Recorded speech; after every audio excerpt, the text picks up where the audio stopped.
udah karena lawannya rame sekarang bikin aja layar lebar di stadion. Oh kita nggak mau gitu loh. Iya, Kenapa? betul. Karena itu akan mengundang orang untuk datang ke stadion. Jadi lebih baik nggak usah ada layar lebar. Ya memang yang nggak punya tiket nggak usah mendekat ke stadion.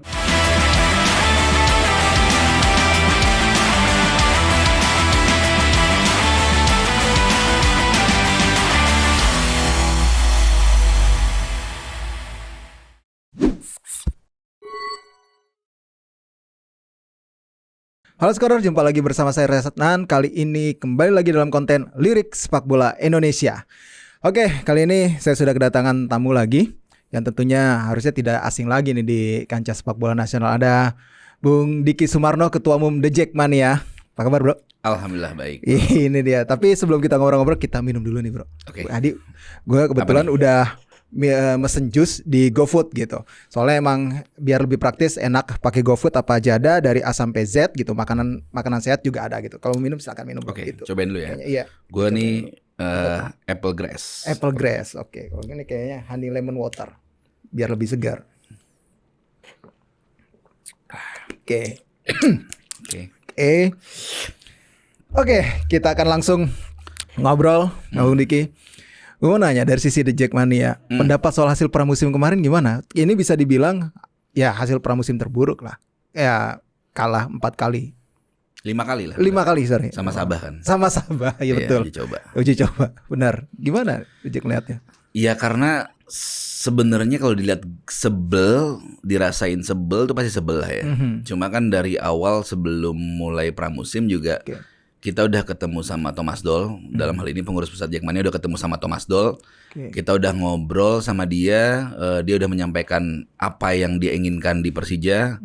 Lalu apa yang diharapkan terjadi juga di Persija. Lalu dia bicara juga mengenai ekspektasi teman-teman Jackmania. Di awal pasti ada perdebatan.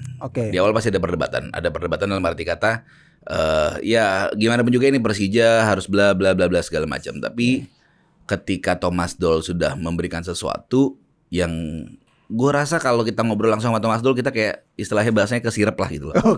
Kesirep banget bahwa dia sangat meyakinkan bahwa Persija akan seperti ini, saya akan membawanya seperti ini, caranya begini-begini segala macam. Dan ya kita mengiyakan gitu loh. Jackmania mengiyakan saat itu.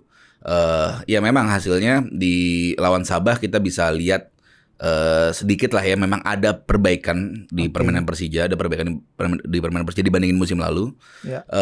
Di Piala Presiden kita kemarin ya 2 pertandingan kita nurunin pemain muda yang sebetulnya nggak jelek-jelek banget juga gitu loh, karena lawannya kan tim full timnya gitu loh.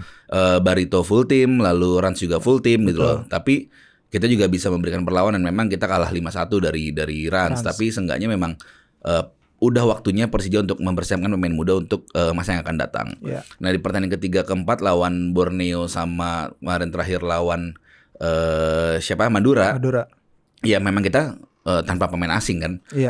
Pemain senior iya, tapi belum semuanya juga gitu loh. Artinya Abimanyu juga belum gabung. Jadi memang kita nggak bisa bilang pramusim ini gagal total gitu loh. Memang yang kita nantikan di pramusim ini adalah proses dari Persija. Makanya kan sekarang mungkin di teman-teman Jackmania rame tuh di sosial media bahwa teman-teman ngeluarin hashtag percaya proses. Karena memang itu yang sedang kita harapkan pada Persija. Karena Persijanya sebelum juga komit bahwa oke, kita mau bangun pondasi nih. Teman-teman Jackmania kita mau bangun pondasi. Pondasinya seperti ini. Diharapkan teman-teman Jackmania bisa paham dan bisa mengerti. Oke, kita setuju dengan disampaikan caranya seperti apa ya. Salah satu cara Thomas Doll untuk membangun pondasi adalah dengan mendatangkan pemain-pemain yang luar biasa di musim ini sebetulnya. Nah itu dia. Sebenarnya pada saat gue pengen tahu juga sih, pada saat kalian diskusi dengan Thomas Doll, apa yang ditawarkan oleh Thomas Doll gitu sehingga membuat kalian yakin gitu? Yang ditawarkan adalah Persija jadi tim yang beneran hebat. Dalam jangka waktu tentunya tidak dalam tahun pertama dong. Enggak dalam waktu cepat ya. Dalam beberapa tahun ke depan lah. Kan makanya kontraknya dia kan 3 tahun kan. Dia sih targetnya memang ya 3 tahun itu, di tahun kedua dan tahun ketiga kita bisa main di Asia lah. Di tahun kedua dan ketiga bisa main di Asia. Dan dia memang concern banget di pemain muda ya. Enggak juga sih, karena memang sebetulnya Thomas Doll itu melihat kalau pemain yang senior mungkin ada ada limitasinya lah. Dari sisi fisik, dari sisi kemampuan gitu. Mungkin ya bisa berkembang tapi mungkin ada takarannya berkembangnya sejauh mana. Tapi kalau pemain muda ini kan bisa dikembangin lagi. Mau seberapa jauh kualitasnya, mentalnya maupun fisiknya bisa dikembangin lagi gitu. Mungkin itu dasar pikirnya Thomas Doll. Nah dari sendiri ngelihat pemain asing baru Persija nih rela melepas Makan Konate yang bisa dibilang salah satu pemain asing terbaik di Liga Indonesia gitu. Sekarang datangnya 2 dari Ceko, 1 dari Jerman. Teranyar kan Hanno Behrens ya, gitu. Nah, pemain-pemain ini ya mungkin bisa dibilang memang dalam masa kemasan lah. Yang satu udah 35 atau 36 tahun si Kudela. Kemudian Michael Kemercik ya sudah 29 tahun atau 30 dan Hanno Behrens di atas 30 ya, 32. Dengan usia seperti itu kontrak mereka jangka panjang juga 3 tahun gitu. Ngelihatnya seperti apa deh Jack dengan datangnya pemain asing baru ini? Ya kalau dilihat memang sebetulnya aneh ya. Maksudnya aneh satu kontraknya 3 tahun itu yang pernah berlihat. Maksudnya gini, biasanya kan di Indonesia kan kalau pemain asing kan kontraknya setahun gitu kan ya. Nah ini Persija kok berani 3 tahun karena ini asumsi gue bahwa Thomas Doll ingin mendatangkan pemain yang bisa mendobrak kualitas dari pemain-pemain lokal kita. Gitu loh. Jadi mungkin bahwa kan nggak mungkin dong pemain asing ini yang yang nurunin kualitasnya menjadi sama seperti pemain lokal. Pemain lokal kita hebat-hebat tapi kan ya hebatnya ya gitu loh maksudnya. Maksudnya kalau pemain kita hebat semua pasti timnas kita udah main di Piala Dunia kan, ya kan. Nah, pemain kita hebat semua, pemain lokal kita hebat, tapi kan hebatnya juga ada batasannya. Nah, ini kan sebenarnya masuk pemain yang mungkin berada di level yang berbeda, nggak mungkin mereka nurunin levelnya gitu. Tapi setidaknya semoga juga mengangkat pemain lokal kita untuk berada di level yang seperti pemain asing itu. Entah itu etos kerjanya, entah itu disiplinnya, ataupun cara bermain, ataupun pola pikir di lapangan. Itu sih seperti kayaknya yang diharapkan Thomas Doll terjadi di Persija musim ini gitu. Jadi pemain-pemain lokal nih melihat pemain asing gimana kerjanya, terus gimana cara mainnya, ya jadi ikut-ikutan gitu loh. Tapi memang seperti itu sih. Kalau kita kan juga kalau kerja sama orang asing ya kita yang mesti ngikutin orang asing kan sebetulnya. Karena kecuali memang orang asing itu benar ya, maksudnya dalam hal ini etos kerjanya segala macam. Nah itu sih yang diharapkan di Persija, semua bisa berjalan seperti itu. Jadi ya Persija bisa punya pondasi yang kuat dan timnya konsisten. Karena gini, kita sempat ngobrol sama manajemen waktu itu bahwa ya kita bisa aja kalau mau langsung juara ya bisa gitu loh. Kita kumpulin pemain-pemain bagus, pemain mahal apa segala macam bla bla bla. Tapi apa iya mau seperti sebelum-sebelumnya bahwa tahun ini juara tahun depannya peringkat 10. Tahun ini juara tahun depannya peringkat 8. Ya kan enggak, yang dibutuhkan dalam sebuah tim adalah konsistensi di prestasi kan. Jadi gimana caranya membuat konsisten di prestasi itu, ya udah itu yang dilakukan oleh Persija sekarang. Termasuk mungkin Persija tim yang dengan memiliki analis paling banyak ya. Ada 4 kalau nggak salah ya. Makanya ada beberapa teman-teman juga yang bilang mungkin Persija 2-3 tahun ke depan ini paling bahaya nih. Jadi memang diharapkan bisa menjadi trendsetter lah bagi tim-tim lain untuk ngikutin apa yang dilakukan oleh Persija. Kita kan juga selain ngerapiin pemain, kita kan juga ngerapiin sarana prasarana kan. Itu kenapa Sawangan lagi diberesin sekarang. Betul banget. Nah, pemain asing keempat ada bocoran nggak sih siapa? Oh, sampai jujur ya, walaupun gue ketemu Jack Mani dan punya akses, gue sendiri pun tidak ingin tahu sebetulnya karena gini, kenapa gue harus tahu gitu loh? Kenapa gue harus? Karena gue yakin ini semua pasti pilihan Thomas Doll. Jadi tidak ada yang perlu diragukan lagi. Saya sorry maaf nih, sekelas Makan Konate aja istilahnya dilepas. Iya. Sekelas Makan Konate loh. Sekelas Makan Konate. Iya kan? Yang kadang menjadi rebutan di awal musim pasti. Artinya kan berarti memang standarnya itu bukan ada di situ, standarnya lebih dari situ. Dan ya ketika masuknya Hanno ini secara CV ya pasti secara kualitas juga seharusnya di atas Makan Konate gitu loh. Jadi pemain asing Asia nanti yang masuk, feeling gue sih ya kualitasnya nggak jauh beda sama pemain asing non Asia yang udah ada di Persija sekarang. Dengan skuad musim ini gue bisa bilang ya mungkin lebih baik daripada musim lalu ya gitu. Komposisi skuadnya. Iya harusnya. Iya, karena ada pemain tapi nggak juga sih sebenarnya, karena kalau dibandingin musim lalu kita ada Marco Motta loh bek kanan. Oh ya, tapi kan Marco Motta kan ya walaupun sebagus-bagusnya Marco Motta, gue masih ngelihat ya mungkin Kudela ini masih lebih oke. Sekarang masih aktif di level timnas gitu loh. Nah, kalau melihat skuad musim ini, realistisnya The Jack pengen juara lagi atau nggak targetnya musim ini? Setiap supporter pasti mau juara lah bro. Pasti kita mau juara, tapi realistis minimal seenggaknya kita harus masuk 3 besar. Seenggaknya 3 besar itu yang mana pasti Asia itu pasti. Ya harus, Asia harusnya. Makanya memang harus Asia. Kelasnya udah ada di situ soalnya. Kalau dengan posisi Persija sekarang ya, ya kelasnya harus udah di Asia gitu. Oke. Berarti sekarang gue bisa bilang The Jack masih bersabar dan percaya proses. Ya. Karena kan banyak ya mungkin supporter lain ya gitu ya, ketika sudah ada klubnya ancur-ancuran di pramusim resah nih. Udah mulai tuh pelatih digoyang apalah segala macam gitu kan. Jadi The Jack nih kalau gue bilang udah bisa lebih dewasa untuk menerima itu dengan sebenarnya dari dulu juga The Jack sebenarnya cukup dewasa loh. Oke, kalau kita lihat dari apa yang terjadi di musim lalu kepada Angelo Alessio, itu kan juga kita menginventarisir masalah dan kita mencoba mencari solusinya. Kenapa saat itu Jackmania teriak Alessio out atau kita kecewa dengan Alessio, karena di putaran kedua 3 pertandingan awal kita hanya dapat 4 poin. 1 kali menang, 1 kali seri. Di mana harusnya poin maksimal tuh 9. Berarti kan kita kehilangan 50% poin tuh. Mendingan kita menang 2 kali kalah sekali gitu loh. Ya kan? Atau menang sekali seri 2 kali lah masih dapat 5 poin gitu loh. Nah, ini kan kita cuma dapat 4 poin. Nah, dan situasi di putaran kedua itu sudah ada pemain-pemain baru. Tapi memang ternyata tidak menunjukkan perubahan di Persijanya, dan sementara jarak untuk mengejar juara sepertinya sudah jauh saat itu posisinya dengan peringkat 1 2 3 gitu loh. Jadi ya buat apa harus dengan Alessio, lebih baik Alessio istirahat, lalu tim mungkin dipegang oleh Coach Dirman, di mana di Piala Menpora juga udah sama dia juga, toh timnya juga nggak jauh berbeda, ya mungkin bisa lebih baik, mungkin saat itu lebih baik. Ya kenyataannya mungkin di akhir kompetisi kita peringkat 8 atau 7 atau 8 7 deh kalau 8 ya, peringkat 8 kalau nggak salah. Ya setidaknya memang lebih baik dari 2019 gitu loh. Walaupun memang peringkat 8 tuh bukan tempatnya Persija. Iya. Persija tuh pasti harusnya minimal 5 besar. Minimal banget ya. Minimal 5 besar. Nah, bicara soal kandang Persija nih menarik juga nih, ada stadion JIS yang baru tapi GBK gak bisa digunakan karena lagi renovasi gitu buat Piala Dunia U20, mau pakai Patriot lagi gitu. Kalian melihatnya JIS ini bisa mengakomodir The Jack gak sih? JIS itu stadion terbaik. Stadion terbaik yang pernah gue lihat dan gue rasakan di Indonesia. JIS itu cantik banget segala macam. Cuma kan memang mungkin ada beberapa hal yang karena stadion baru pasti banyak adaptasi ya. Nah itu mungkin yang saat ini masih proses ke situ. Kalau gue sih berharap Persija bisa main di JIS. Itu sesegera mungkin bisa main di JIS. Dengan catatan memang hal-hal yang baru yang diadaptasi itu bisa kita selesaikan gitu. Maksudnya diadaptasi itu bahwa kebiasaan yang baru, terus cara nonton yang baru, terus ya bagaimana teman-teman dimobilisasi menuju ke stadion itu gitu loh. Jadi memang banyak hal yang juga harus diadaptasi dan saat ini kita masih proses ke sana sih.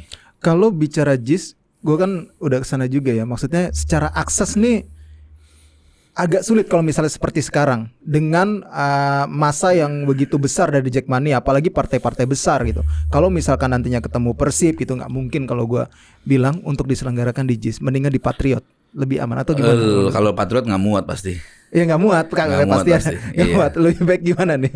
Ya kalau bisa di JIS, kalaupun memang nggak bisa di JIS ya bisa di GBK gitu loh. GBK. Kalau renovasi udah selesai ya? Kalau renovasi selesai ya. Kalau mungkin renovasi belum selesai ya mau nggak mau memang harus cari stadion yang lebih besar gitu loh.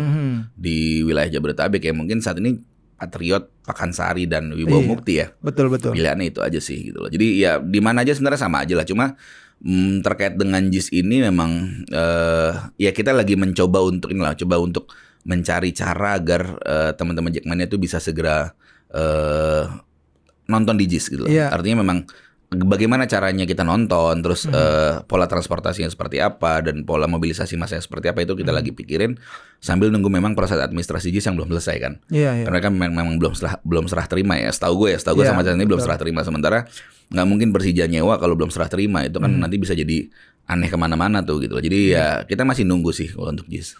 Nah, berkaca dari kasus yang terjadi di Piala Presiden gitu, tentunya nggak mau dong kejadian juga di The Jack gitu, ada supporter yang meninggal lagi gitu. Sebenarnya dari sisi pengurus pusat sendiri mengedukasi ataupun mungkin memberikan ya organisir lah kepada para supporter di level grassroots-nya ini, karena untuk menyambut musim nanti kan ada penonton gitu. Tidak ada flare lagi gitu, pastinya akan merugikan klub. Ini gimana dari pengurus pusat sendiri? Yang pertama sekarang mengenai penonton ya bro ya. Penonton dari 2017 ketika ketua umum Bung Ferry kita udah ciptain sistem sih saat itu. Sistem bahwa yang tidak memiliki tiket tidak boleh mendekati stadion. Saat itu 2017 kita kandangnya masih di Patriot. Tiket didistribusikan oleh Persija ke Jackmania itu H-2.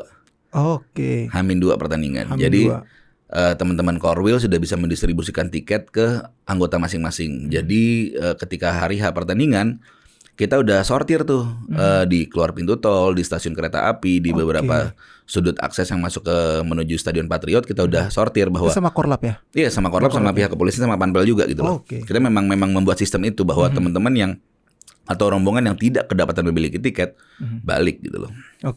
Nah, itu berjalan yang alhamdulillah habitnya kan jadi kelihatan, dan kita juga The Jack yang paling menolak adanya layar lebar di lingkaran stadion. Oh iya betul, karena pada penumpukan massa lagi. Selain itu akan mengundang orang untuk datang gitu loh. Benar, memang kita tidak bisa melarang orang untuk datang untuk ke stadion, tapi kita kan bisa bisa mengalihkan arus massa itu ke pihak yang ke tempat yang lain gitu loh. Nah, jadi memang sering banget orang bilang atau beberapa pihak bilang udah karena lawannya rame sekarang bikin aja layar lebar di stadion. Oh, kita nggak mau gitu loh. Kenapa? Karena itu akan mengundang orang untuk datang ke stadion. Jadi lebih baik nggak usah ada layar lebar. Ya memang yang nggak punya tiket nggak usah mendekat ke stadion, nonton di rumah aja gitu. Itu dari 2017 kita kampanyekan, dan alhamdulillah sampai sekarang kita masih berjalan seperti itu. Ya ada 1-2 kecil lah ya, maksudnya orang yang tetap ngotot hadir segala macam. Apalagi ketika kejadian kita udah pada masuk, pertandingan udah mulai, ada juga yang mencoba untuk jebolan masuk ke stadion, istilahnya ya quote unquote jebolan lah ya, tapi ya itu skalanya kecil sekali dan langsung bisa diantisipasi gitu. Jadi salah satunya mungkin pertandingan yang kita ada layar lebar di luar stadion, di dekat stadion itu hanya saat juara 2018. Saat itu ada nobar di kantor Menpora. Ya, tapi karena memang situasinya saat itu Persija mau juara, pertandingan terakhir susah lah ngebendung untuk orang tidak mendekati stadion GBK saat itu. Jadi memang ya akhirnya kita fasilitasi dengan adanya nobar di Menpora itu sih. Menpora itu ya. Itu bisa menjadi contoh juga sih untuk menghadapi partai-partai besar ya. Untuk mungkin tim-tim yang lain gitu. Bagaimana koordinasi dengan supporternya itu sudah sampai sejauh itu gitu. Karena dari supporter sendiri punya kesadaran dan sudah mensweeping sendiri gitu anggotanya. Ya memang sistem itu yang kita buat. Makanya mungkin terlihat kok enak sih The Jack kayak segala macam. Enggak sih, sebenarnya enggak enak juga, bahwa sistem yang kita buat tuh memang buat demi kebaikan Persija. Termasuk tadi kan Bro Rais bilang bagaimana mengenai flare segala macam ya. Kita selalu kampanyekan bahwa cinta Persija adalah ngejaga Persija. Esensi cinta tuh menjaga. Jadi ketika kalau kita bilang kita cinta Persija, maka kita akan menjaga Persija agar tidak merasa rugi, tidak tidak luka, tidak sakit segala macam gitu. Jadi ketika ada flare di stadion, di tribun segala macam, otomatis kan pasti akan ada denda yang diterima oleh Persija. Betul. Nah, denda itu kan artinya mengeluarkan uang, Persija harus bayar, artinya ada cost lagi yang seharusnya mungkin uangnya bisa untuk yang lain, untuk bayar gaji pemain atau apa segala macam, harus keluar pada hal-hal yang nggak terlalu penting juga gitu loh. Dan jadi memang ini yang juga kita sudah sering kampanyekan di Jackmania, bahwa esensi dari cinta adalah menjaga. Jadi teman-teman juga ya sejauh ini alhamdulillah ada sih, saya nggak bilang nggak ada ya, ada sih, tapi sangat amat sedikit jika dibandingkan dengan tempat-tempat lain gitu loh. Ya menarik juga bro. Sekarang anggota DJ ada berapa? 97.000 yang terdaftar ya? Yang enggak, yang aktif ya? Yang aktif, ya ada KTA-nya lah ya. Nah dari segitu yang menarik gue adalah DJ itu salah satu supporter yang cukup kreatif untuk mengembangkan potensi mereka, termasuk dalam hal UMKM lah. Banyak banget ya, mereka ada store gitu. Nah sekarang sejauh ini perkembangannya seperti apa sih bisnis dari The Jack-nya sendiri gitu? Ya gue sih percaya ya gini. Gue percaya kalau ekonomi teman-teman Jackmania itu bagus, pasti Persija terbantu. Seenggaknya kalau mau beli merchandise kita bisa beli gitu loh. Kalau mau tour away yang jauh-jauh mahal-mahal kita bisa tour gitu loh. Ketika kita tour banyak yang datang, otomatis Persija akan nambah semangatnya karena ngeliat teman-teman Jackmania yang banyak yang hadir, entah itu luar pulau atau luar kota segala macam. Jadi ini memang yang coba kita bangun, bahwa ekosistem ekonomi gitu loh, bahwa ekosistem ekonomi teman-teman Jackmania itu juga harus terjaga. Nah, bentuk passionnya dari teman-teman Jackmania kan ada Persijanya, ada juga dagangnya gitu. Jadi dagangnya mereka buka outlet, akhirnya kita bikinlah tuh outlet resmi Jackmania sebagai bagian dari istilahnya distribusi channelnya Persija lah. Persija punya produk, daripada Persija harus buka toko di Bogor, Persija buka toko di Rawasari, mendingan kan ada loh outlet Jackmania di Bogor dan di Rawasari, ada juga di Pamulang gitu. Jadi buat apa gitu? Mendingan manfaatkan outlet teman-teman sebagai distribusi channel resminya Persija. Itu makanya nanti jadi outlet resmi kita lah. Kita total ada 34 saat ini. 34 outlet resmi ya gitu. Nah, ini yang coba kita kembangkan juga, bukan hanya outlet, nanti ke depannya juga mungkin ada unit usaha lain gitu loh.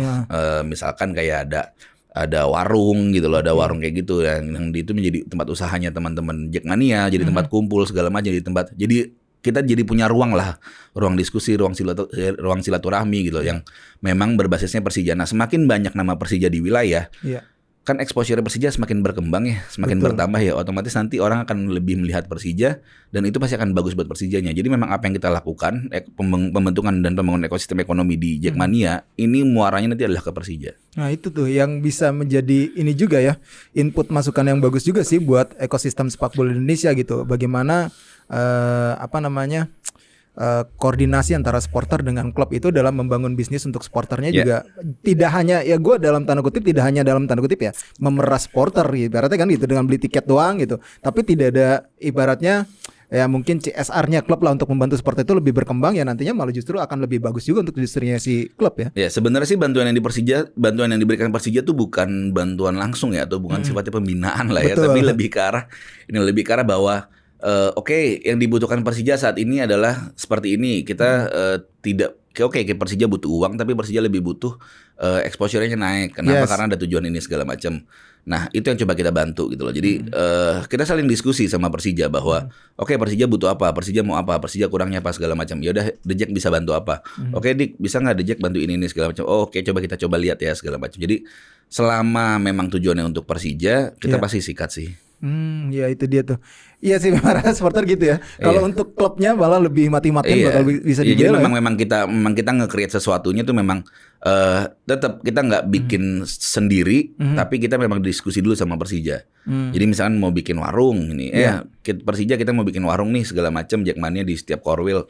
Gimana? Oh bagus tuh. Gimana kalau ini gini segala macam? Oke, bisa nggak? Ya apa sih yang bisa disediain sama klub? Ini aja cuma akses. Akses contohnya misalkan suatu waktu ada pemain yang bisa datang ke sana warung itu sebagai magnet. Iya, betul. Kayak gitu loh. Lalu bikinin dong konten warung, misalkan ada warung di Menteng gitu loh. Ya udah nanti jadi konten YouTube-nya Persija gitu loh. Itu kan sesuatu yang bisa klub berikan kepada kita. Bagi kita udah happy banget gitu loh, bahwa ketika ada keterikatan, nggak ada batas antara klub sama supporter dari sisi komunikasi, itu kan udah paling top lah istilahnya. Iya benar banget. Nah terakhir Bro, kabarnya kan Persija akan menjalani laga pembuka Liga 1 nih lawan juara bertahan Bali United nih. Nah kalau dari sisi supporter sendiri, Jack sendiri persiapannya sudah ada ancang-ancang kah? Ya pasti udah dapat kabar juga lalu dari Jawari gitu, bocoran gitu. Nah ini gimana nanti tour bocoran ke Bali? bocoran mulu nih Bang Rais nih. Iya sebenarnya sih memang rada aneh ya. Maksud gue rada anehnya kenapa juara bertahan harus lawan Persija di pertandingan pertama ya? Apa jangan-jangan juara bertahan lawan calon juara gitu misalkan. Jadi nggak ada yang tahu juga. Ya nggak ada yang tahu juga gitu maksudnya ya. Mungkin secara value di pembukaan Liga 1 kan menarik juga gitu. Tagline-nya kalau juara bertahan Liga 1 akan melawan calon juara Liga 1 gitu loh. Ya nggak ada yang tahu kan. Iya benar. Semua calon juara. Semua calon juara gitu loh. Ya, gue kan fans Persija jadi harus sombong dikit nggak apa-apa dong. Maksudnya arogan dikit nggak apa-apa.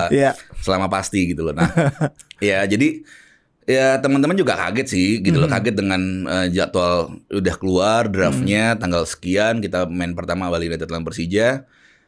Ya karena ini jadwalnya ya nggak tahu sih kenapa jadwalnya mepet-mepet keluarnya ya. Jadi gue sih ngeliatnya teman-teman ya mungkin akan tetap ada yang berangkat ke Bali, mungkin ada juga enggak. Apalagi sekarang kan costnya juga cukup agak tinggi ya kalau lewat udara ya gitu. Sementara lewat darat sih enak gitu bisa gitu. Cuma memang butuh waktu yang panjang. Sementara kan kondisinya teman-teman juga banyak yang kerja segala macam. Jadi ya kita sih akan tetap mempersiapkan tur ke Bali untuk tanggal 23 nanti gitu secara jadwalnya ya. Tapi ya kita balik lagi, kita akan koordinasi dulu dengan supporter lokal, dengan teman-teman supporter Bali United. Kita akan kulon juga segala macam. Juga ada teman-teman perwakilan Jackmania juga yang di Bali dan cukup banyak juga Jack Bali itu, dan mereka cukup akrab kok hubungan kekerabatan dengan supporter Bali United gitu loh. Jadi ya nggak ada yang istimewa, nggak ada yang spesial dengan tur ini, tapi ya ini hanyalah sebuah kabar baik untuk akhirnya kita bersilaturahmi kembali dengan beberapa teman-teman supporter. Ya ini away day pertama lah. Iya setelah pandemi ya. WD pertama kemarin. Kemarin sama Rinda sama sih. Rinda ya. Sama Rinda. Oke deh, Bro Diki, thank you banget buat Siap. waktunya. Udah nih. Udah. Udah oke. Apa mau ada yang mau kulik lagi ya? Terserah. Enggak sih, aman. Ya aman sih. Maksud gue udah cukup sih perbincangan kita kali ini, dan banyak banget sebenarnya yang bisa diambil dari perbincangan kita. Salah satu tadi terkait dengan organisasi supporter itu tadi, bagaimana lo mengembangkan bisnis dari Jackmania gitu, konsepnya, sistemnya juga dalam mengedukasi untuk menonton gitu. Ini tentunya bisa menjadi pelajaran yang baik. Sebenarnya sih bukan edukasi juga sih, tapi penyaman frekuensi kali ya, Bro ya. Maksud gini, kalau edukasi kan kesannya kita kayak yang paling pinter ngasih tahu yang nggak tahu gitu loh. Tapi kita lebih ke nyamain frekuensi bahwa, ayo dong, Persija ini butuhnya gini. Dan sekarang kan memang pengadilannya lebih berat ya. Pengadilan tuh sosmed gitu maksudnya.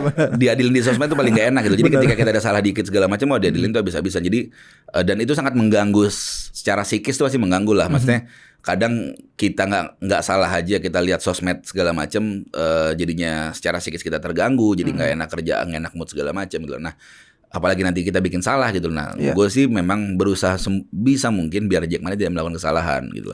Gimana caranya ya, kita selalu satu, kita koordinasi terus-terusan. Karena Jackmania ini kan organisasi cukup terstruktur ya. Ada pengurus pusat, ada pengurus wilayah, ada di bawah pengurus wilayah ada pengurus sub wilayah.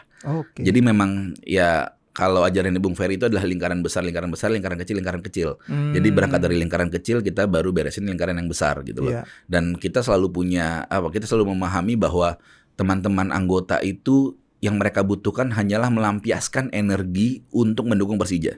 Ya betul. Gitu loh. Nah, energi itu yang kita coba create, coba kita arahkan menjadi energi yang positif. Itulah kenapa kita ngotot hampir setiap pertandingan pakai koreo segala macam, dan itu kan juga nggak murah juga, dan kita selalu pakai uang kas kita gitu loh kalau untuk koreo gitu. Nah, jadi hal-hal seperti itu yang coba kita tanamkan ke teman-teman, dan juga bukan edukasi lah, sosialisasi via sosmed. Sosialisasi via sosmed itu penting banget sekarang. Jadi ya gue sih berharap teman-teman Jackmania di musim nanti ini sebentar lagi akan mulai, yang akan datang, teman-teman Jackmania bisa lebih menunjukkan lagi bahwa ya Jackmania memang ngikutin Persija levelnya. Persija mau level di Asia, ya Jackmania juga harus bisa ngikutin levelnya Persija. Oke, thank you banget bro. Mantap banget. Semoga harapan dari Jackmania juga atas prestasinya Persija bisa terwujud ya musim ini. Amin. Oke, thank you banget. Demikian Scorer perbincangan gue sama Ketua Umum The Jackmania, Bung Diki Sumarno. Sampai jumpa lagi di konten-konten lirik selanjutnya. Gue Resatnan, pamit.